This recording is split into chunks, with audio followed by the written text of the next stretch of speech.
안녕하십니까. 공인중개사 포럼 교수 김영재입니다. 오늘도 여러분과 함께 좋은 강의 마련하도록 하겠습니다.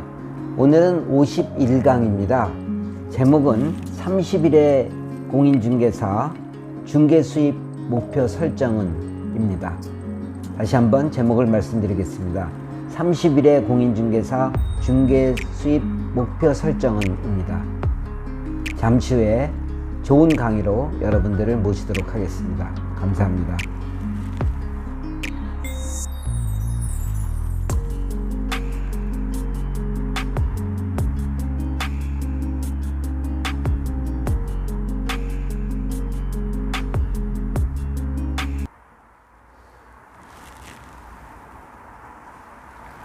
안녕하십니까. 공인중개사 포럼 교수 김영재입니다.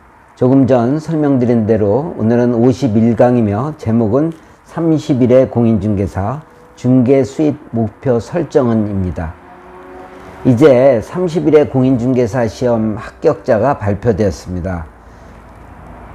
시험 보고 나서 발표되기까지 또 발표된 후 얼마의 기간이지만 여러분들이 좋은 시간을 가졌을 것입니다. 편안하게 취미생활도 했을 것이고 여행도 갔을 것이고 만나고 싶은 친구들도 마음껏 만났을 것입니다. 그러나 왠지 모르게 이제 합격자 발표가 나고 자격증을 받는 순간 상당한 부담이 됩니다. 왜 그렇습니까? 이제 돈을 벌어야 되기 때문입니다. 이 힘들게 획득한, 힘들게 얻은 자격증으로 돈을 만들어야 되기 때문입니다. 여태까지 일을 해왔다면 모르지만 다른 일을 하다가 이 일을 하는 입장에서는 합격이 반갑기는 하지만 돈을 벌어야 된다는 부담이 또 여러분을 짓누를 것입니다.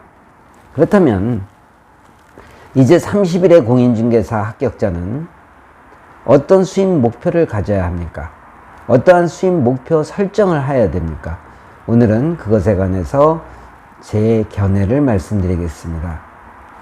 첫 번째는 수입 목표 설정을 중개업에만 전념하는 유형이 있습니다.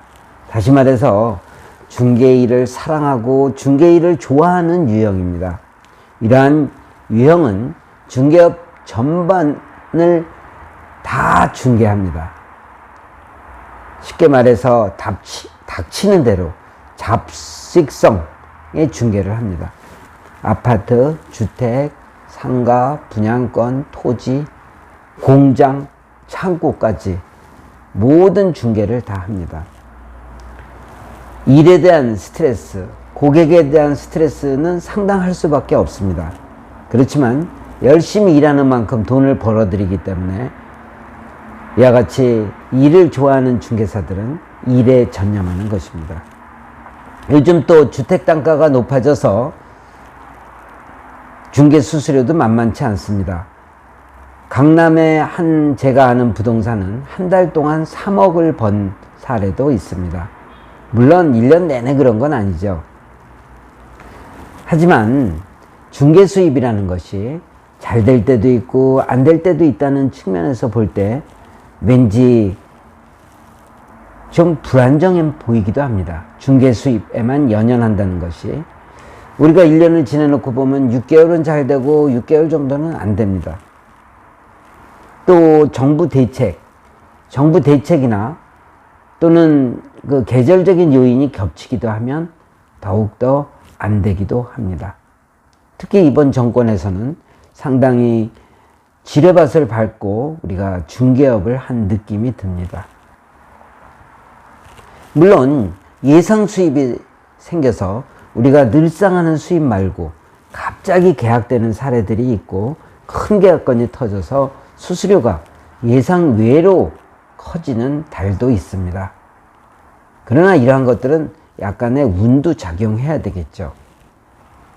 어쨌든 중개 수입에만 전념하는 중개사들은 중개 일을 열심히 하면서 오히려 스트레스를 자신의 장점으로 생각하고 그리고 열심히 돈을 벌어들이는 케이스입니다.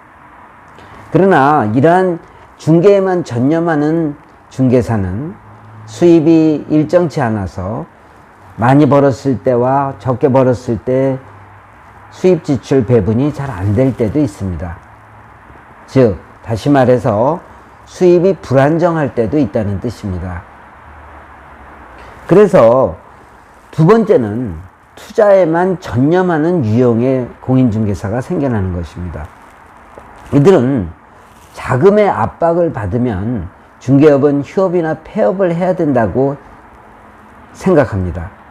또 그러한 학습 효과를 많이 보아왔기 때문에 이들은 처음부터 목표를 투자에다 둡니다. 다시 말해서 부동산 중개는 사이드 잡입니다. 그렇다면 이들은 어떻게 해서 투자를 할까요? 이들은 무슨 생각을 가지고 있냐면 남의 재산만 불려줘봤자 아무 도움도 안 된다고 생각합니다. 예를 들어서 계약할 때 7억이 든 것이 잔금 치를 때 8억으로 1억 올랐다고 해서 중개수수료를 보너스를 100만원, 200만원 더 주냐? 절대 그런 고객은 한 명도 없습니다. 그렇기 때문에 내 재산 내가 불리지 않으면 중개업에서 아무 소용없다고 생각합니다. 그래서 늘 잘 되는 것이 아니라는 중개업 특성상 내 돈을 벌어서 여유 있게 중개업소에서 나와서 일이 걸리면 하고 안 걸리면 안 하고 뭐 내가 하고 싶은 대로 편안하게 하겠다는 주의입니다.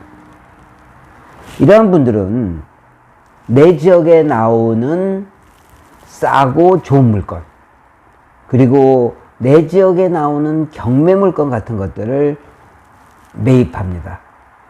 경우에 따라서는 등기를 하고 이익을 충분히 남기면서 파는 경우도 있고, 경우에 따라서는 가족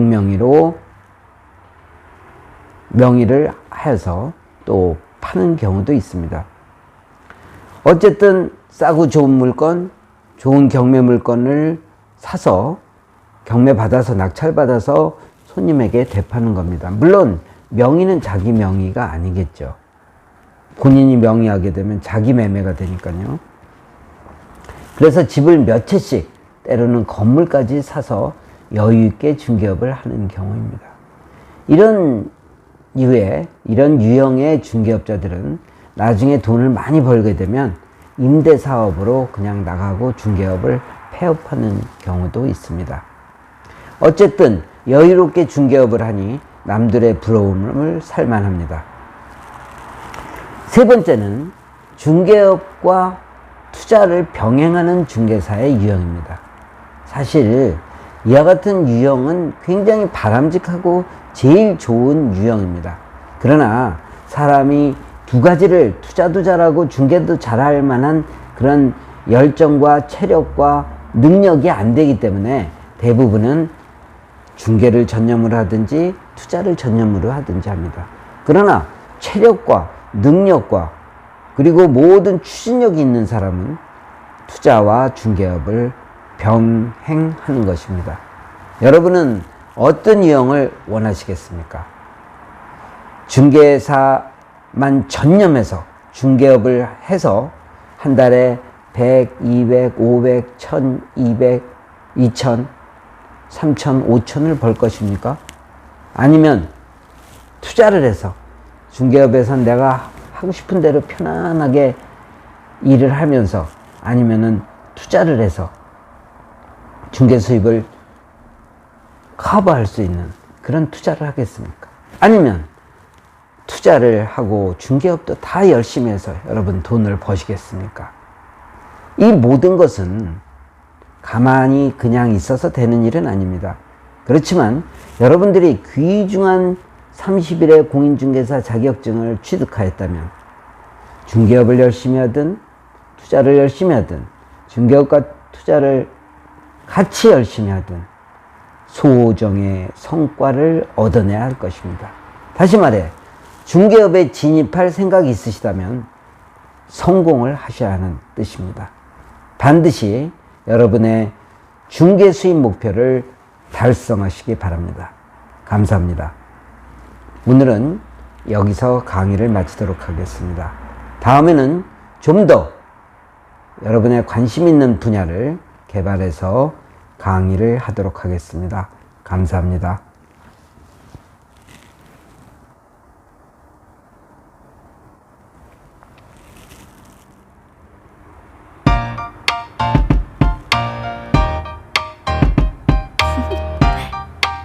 Do you want to know? Well, I've been thinking about you, and I think you'll have to listen because the sun is up, it's a beautiful day. My beginning will be as bright as the sun.